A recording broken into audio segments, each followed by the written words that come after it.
Have you ever wondered about the unsung heroes of Middle-earth? The creatures that literally made it possible for our heroes to accomplish their grand deeds. We all know the legends of Aragorn, Gandalf, and Frodo, but what about the incredible steeds that carried them into battle, across treacherous plains and through ancient haunted paths? From the divine heights of the First Age to the muddy roads of the Shire, the horses and ponies of Tolkien's legendarium are so much more than mere beasts of burden. They are loyal companions, fierce warriors, and in some cases, the very reason the forces of good were able to triumph over evil. The movies give us a glimpse of these magnificent creatures, but the books reveal a much deeper, richer history. So in today's video, we're going to dive deep into the lore and explore the stories of 15 of the greatest and most valiant steeds in all of Middle-earth, and reveal the fates of Shadowfax, Bill the Pony, Snowmane, and more. My name is Gibby, and welcome back to Factor Fantasy, a channel dedicated to all things Tolkien. If you're new here and enjoy lore deep dives, book versus film analysis, and more, then consider subscribing. As always, I want to give a big shout out to Jason, Joshua, Timothy, RoboSteve, Drix, Andy, and the rest of my incredible Patreon and YouTube members who help make these videos possible every month. Now with that being said, sit back, grab a cup of tea and relax, and enjoy this account of the legendary steeds of Middle-earth. If we are going to talk about the greatest steeds in Tolkien's legendarium, there is only one place we can truly begin, with Nahar. As the legendary and divine steed of the Vala Oromë the Huntsman, Nahar isn't just a horse. He is the primordial archetype of what a noble steed should be. Every heroic horse that comes after him across the ages is ultimately measured against his benchmark. Because he was a creature of the Undying Lands, wholly untouched by the dark corruption of Melkor, Nahar was steeped in celestial imagery. The text describes him as being as brilliant as new snow in the daylight and glimmering like silver under the moonlight. But Nahar wasn't just beautiful to look at. He was a devastating force on the battlefield. His hooves were an anatomical marvel, forged of a silver that was harder than any steel.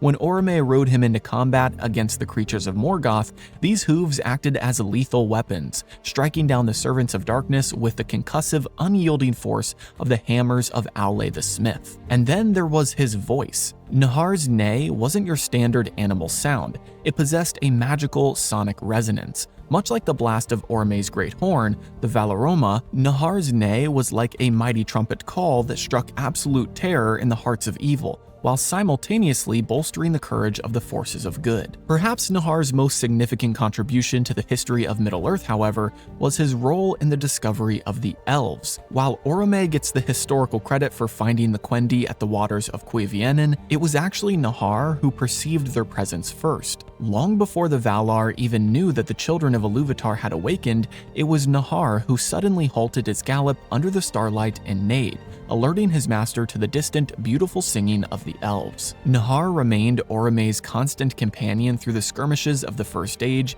and the cataclysmic War of Wrath.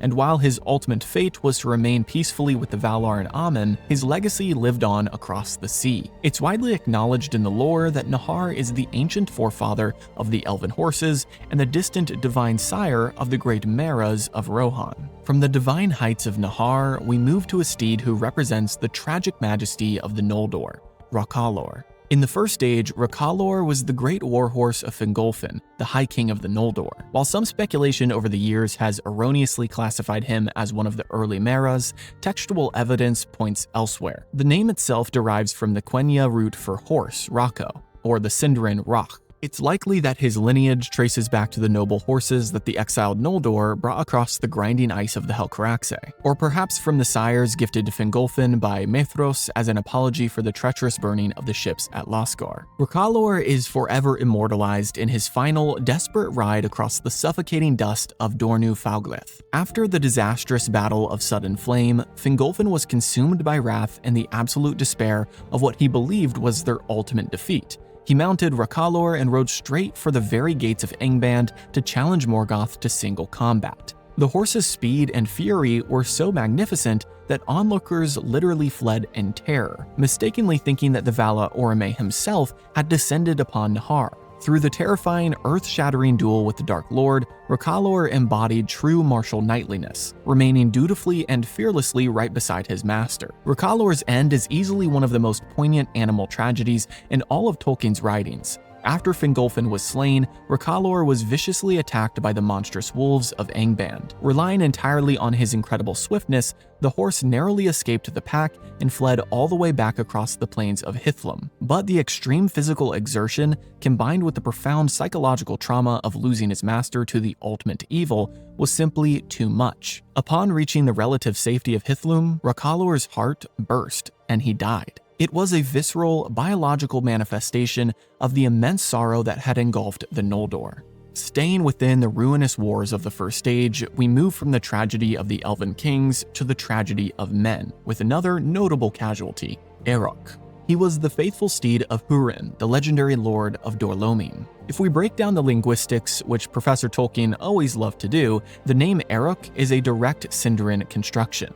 The prefix "er" means high, noble, or royal, and "rock" means horse, so literally noble horse. This naming convention is actually incredibly significant because it perfectly reflects the high status of the Edain, the men who stood shoulder to shoulder with the elves in those early days. Eorc carried Hurin into the disastrous, world-altering conflict of the Battle of Unnumbered Tears. Now, the exact details of Eorc's demise are unrecorded in the text, but that silence actually amplifies the grim reality and chaotic slaughter of the battle. We know that in the final, desperate stand of the Edain, Hurin and his brother Huor fought on foot to cover the retreat of King Turgon. Hurin wielded a great battle axe until the blade literally withered away from the corrosive blood of the trolls he was slaying. Because of this, it is safe to presume that Eorc was either killed early in the vanguard, lost in the sheer chaos, or captured when Morgoth's forces finally overran the fortress of Barad Eithel in the lands of Hithlum. But Eorc's true legacy isn't preserved in the grand deeds of combat.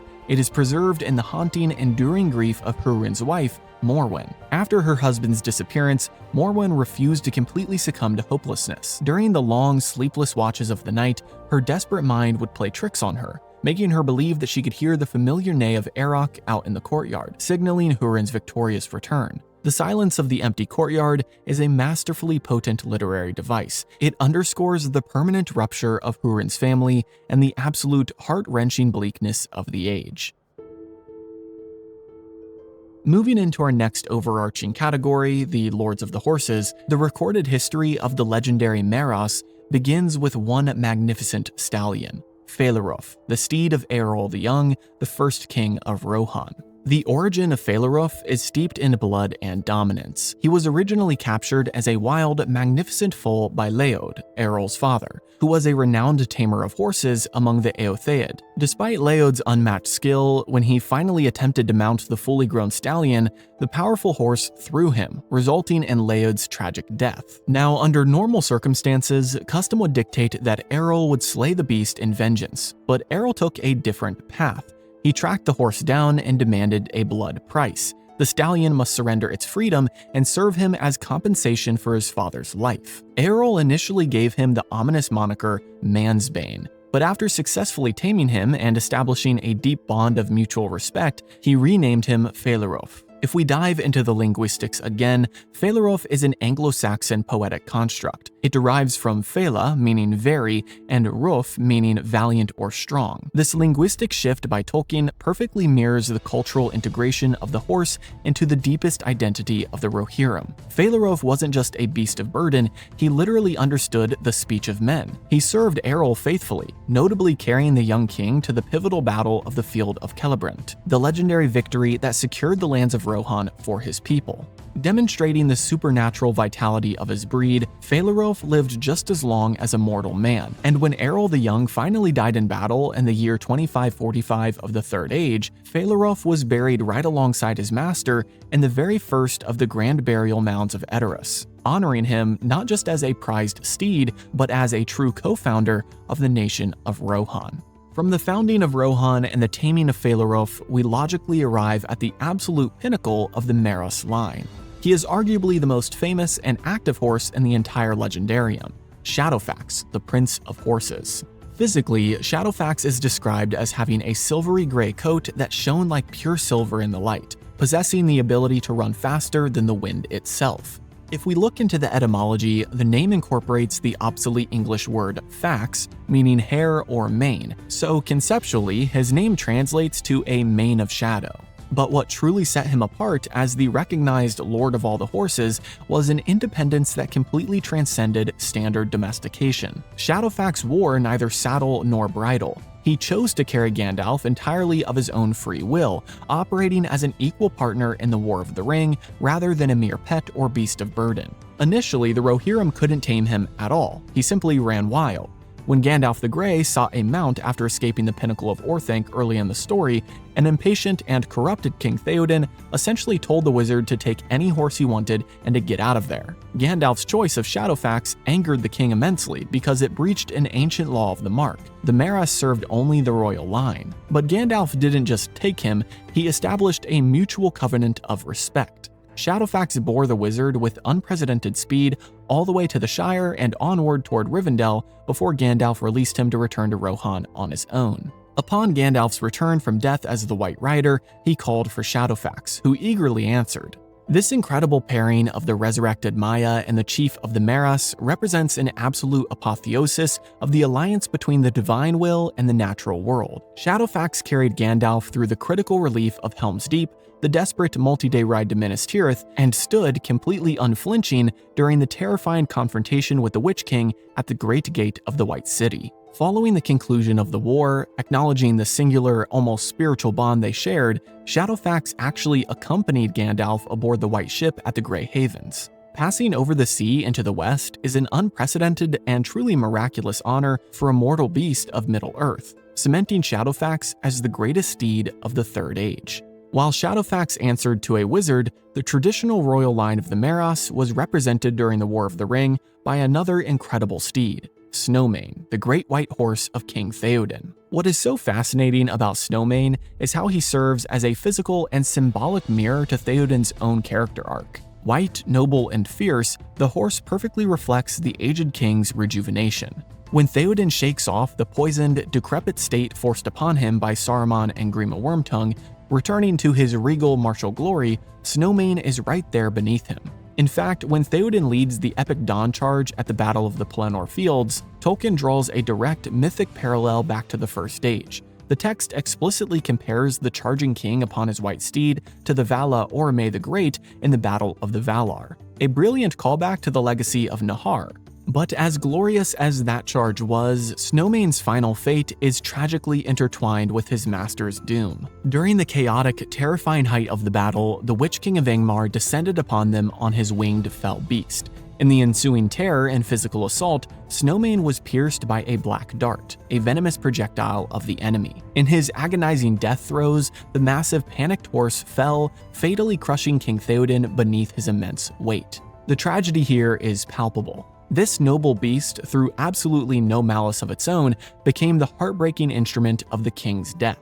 But the Rohirrim never blamed him. Snowmane was buried with high honors right there on the Pelennor Fields. His grave was marked as Snowmane's Howe, and he was forever remembered in their song. It's a detail that signifies just how much respect the Riders of the Mark had for their mounts, treating them as true comrades in arms even in death. Now, as we leave the plains of Rohan behind, we step into a completely different category of steeds, those of the elves and the Dunedain in the later ages. Beyond the borders of the Mark, the elves of Rivendell and the Rangers of the North maintained their own highly distinct equestrian traditions. These weren't just fast horses, they were characterized by a seemingly supernatural grace, an immunity to certain dark magics, and a profound, almost telepathic spiritual bond with their masters. The ultimate example of this is Asfaloth, the celebrated white horse of the elf lord Glorfindel. Asfaloth played an absolutely crucial, singular role in the early perilous stages of the Quest of the Ring. The text describes him as being an exceptionally swift, light, and smooth-paced white horse, essentially embodying the ethereal, otherworldly grace of Glorfindel. When the Black Riders finally closed in upon the company, Glorfindel made a critical decision. He commanded Asphaloth to bear the gravely injured Frodo Baggins alone to the safety of the Ford of Bruinen. It's here that Asphaloth demonstrates extraordinary intelligence, perfectly following Glorfindel's verbal commands without any physical guidance from a rider. He also shows exceptional courage and stamina by completely outrunning the black horses of the Nazgul. Despite the terrifying, unnatural aura of the Nine that paralyzes ordinary beasts, Asphaloth remains completely steadfast. He delivered Frodo safely across the rushing water, cementing his legacy as a true savior of the Ringbearer. While his ultimate fate after the Council of Elrond is unrecorded, it is safely presumed that he remained in the peaceful haven of Rivendell, having done his great deed for the Tale of the Ring. While Asphaloth perfectly represents the ethereal grace of the elves, the other side of this category, the legacy of the Northern Dunedain, is perfectly embodied in Aragorn's definitive mount, Rohirrim. If we break down the linguistics here, the name Rohirrim translates from Sindarin as Horse of the Lady, combining Roch or rock for horse and Hurin for lady. This is a direct, beautiful reference to the fact that the horse was actually a gift of love sent down to Aragorn from Arwen. He was brought south to Aragorn by Halbarad and the Grey Company of the Dunedain Rangers just when the true King of Gondor needed him most. And I'm sorry to all of our movie fans out there, but Brago the horse isn't actually in the books. It's Rohirrim who does all the work for Aragorn. What I find so fascinating about Rohirrim is the stark physical contrast he provides. Unlike the gleaming, ethereal white horses of the elves or the polished mounts of the kings of Rohan, Rohirrim is described as being strong and of proud bearing, but notably rough-haired. This ruggedness is brilliant because it perfectly mirrors Aragorn's own weather-beaten, proud, and pragmatic demeanor as a ranger of the North. But Rohirrim's greatest achievement, like most of these horses, isn't just in his speed.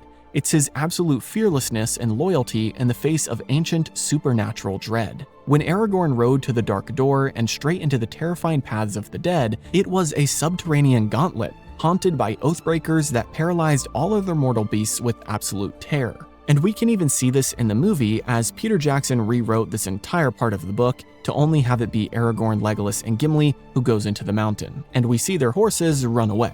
But in the book, this doesn't happen. In the book, Rohirrim's step remained completely unwavering. This incredibly brave act in the face of ancestral horror highlights two things: the power of Arwen's blessing upon the gift, and the inherent commanding authority of Aragorn as the true heir of Isildur. Subsequently, Rohirrim carried Aragorn to the Corsair ships at Pelargir, through the Battle of the Pelennor Fields, and all the way to the victorious conclusion of the War of the Ring at the Black Gate. He stands as the ultimate symbol of the Northern Dunedain, quiet, enduring, and unflinchingly strong.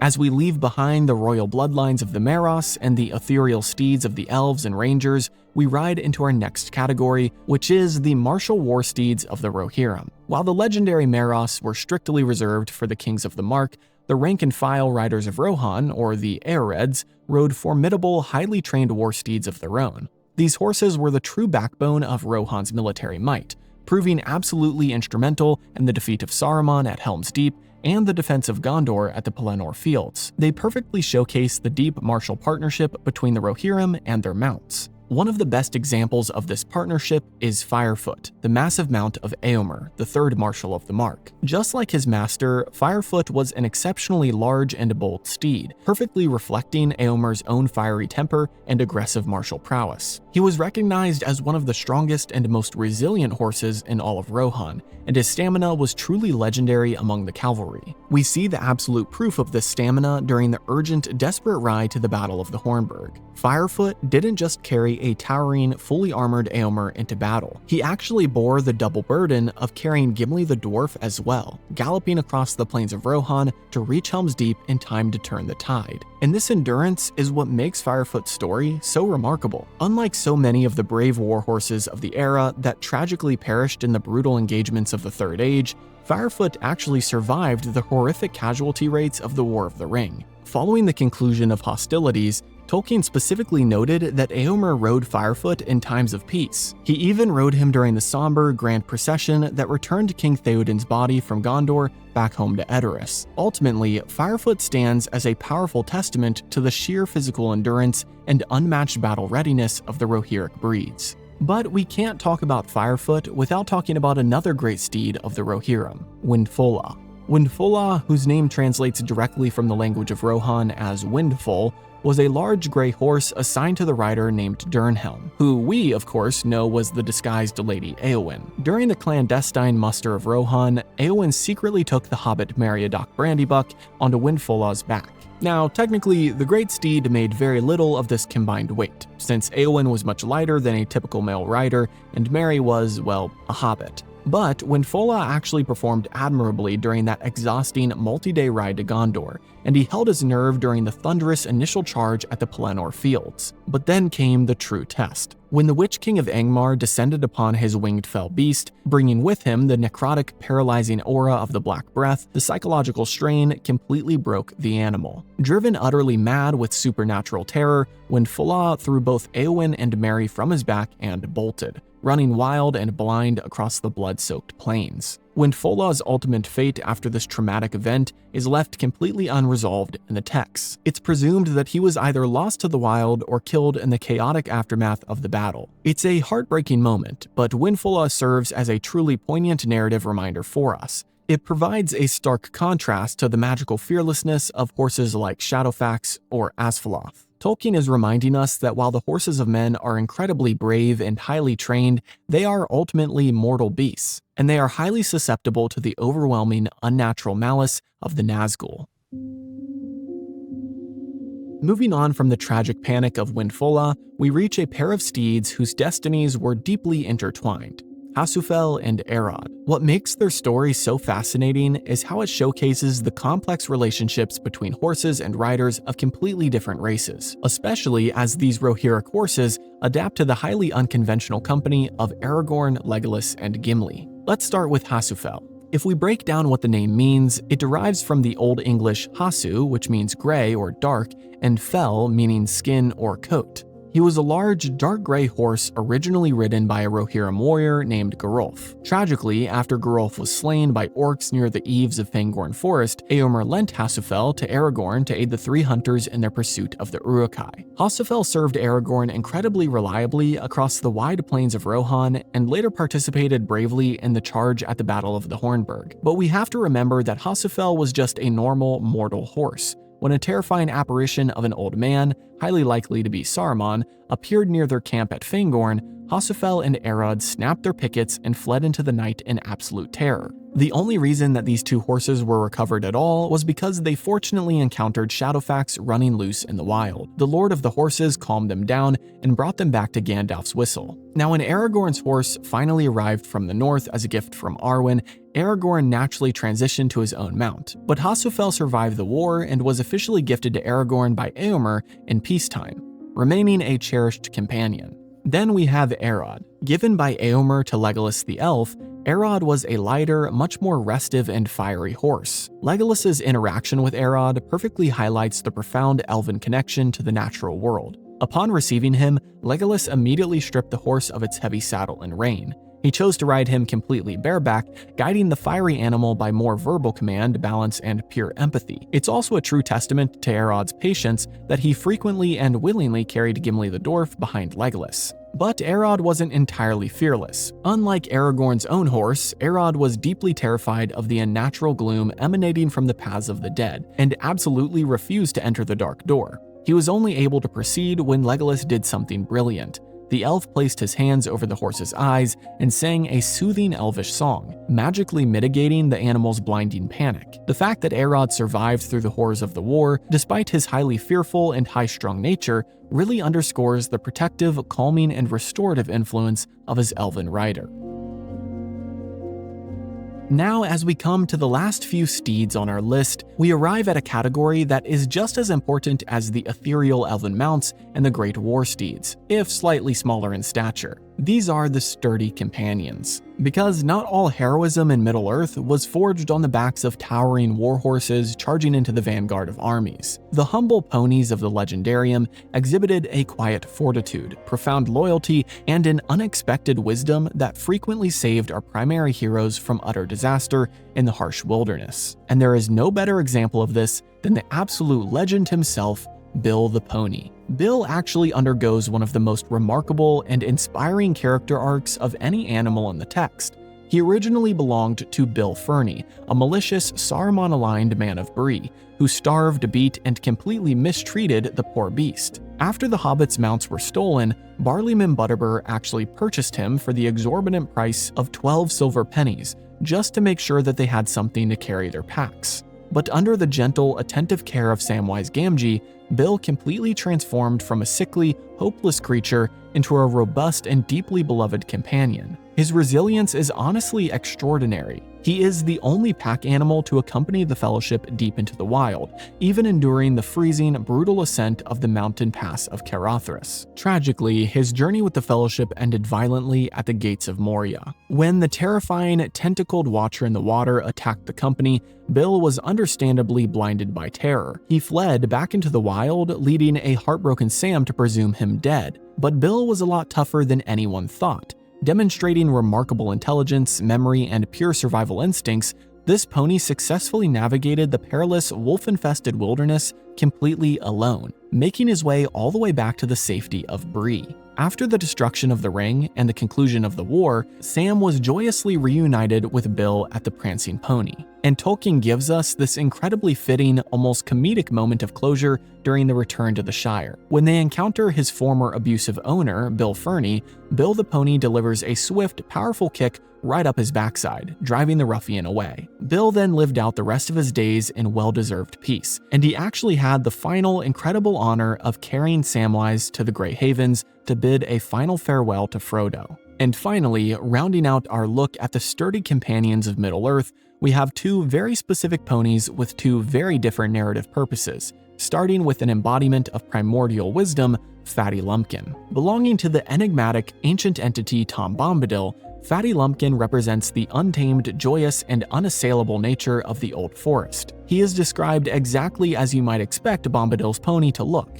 sturdy, fat, and remarkably clever. Lumpkin possessed a strange, quiet wisdom that was entirely unique among the beasts of Middle-earth. He roamed completely free without any restraint or tether, returning to Bombadil only when he was called. But Lumpkin's narrative importance is actually subtle and critical to the survival of the Ring-Bearer's party. You see, when the 4 hobbits were captured and nearly killed by the terrifying Barrow Wights, their 5 ponies fled into the fog in absolute terror. But driven by a herd instinct and a strange, comforting affinity, those ponies actively sought out Fatty Lumpkin back at Tom Bombadil's home. Because Lumpkin essentially anchored them and provided a sense of safety, Tom Bombadil was able to easily recover the ponies and send them along to the Prancing Pony and Bree. This act ensured the beasts survived and were sold to Barliman Butterbur rather than perishing in the wild or falling prey to darker things. Ultimately, Fatty Lumpkin beautifully embodies the merry, deeply rooted spirit of Bombadil's domain, a rare pocket of safety in an increasingly darkening world. And that brings us to our final steed of the day: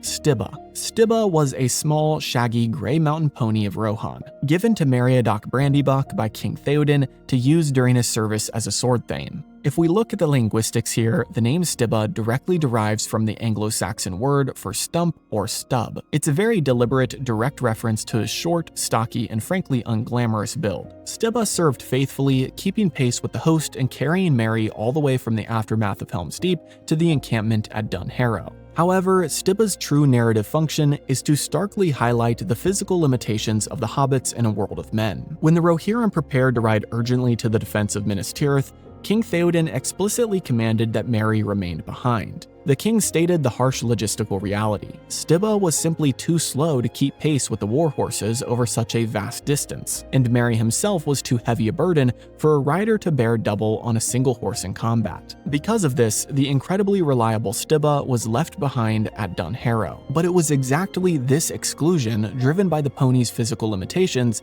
that was the catalyst for Merry's desperate decision to stow away and ride with Durnhelm on Windfolla. And as we know, that single decision led directly to the downfall of the Witch King of Angmar. Stibba survived the war, safely waiting in Rohan, and it is highly probable that Merry rode this very pony on the long, victorious journey back to the Shire. And that concludes our deep dive into the valiant steeds of Middle-earth. Out of all 15 of the incredible horses and ponies that we covered today, which one is your absolute favorite? Let me know down in the comments. As for me, I don't think there's anyone better than Bill the Pony. Also, if there was a horse or companion animal whose story I didn't cover today, drop it below so that we can all learn together. As always, if you enjoyed this video, please be sure to like and subscribe to Factor Fantasy for more Tolkien lore. Again, a big shout out to my Patreon and YouTube supporters who help make this channel possible every month. Have a great week, and I'll see you in the next video.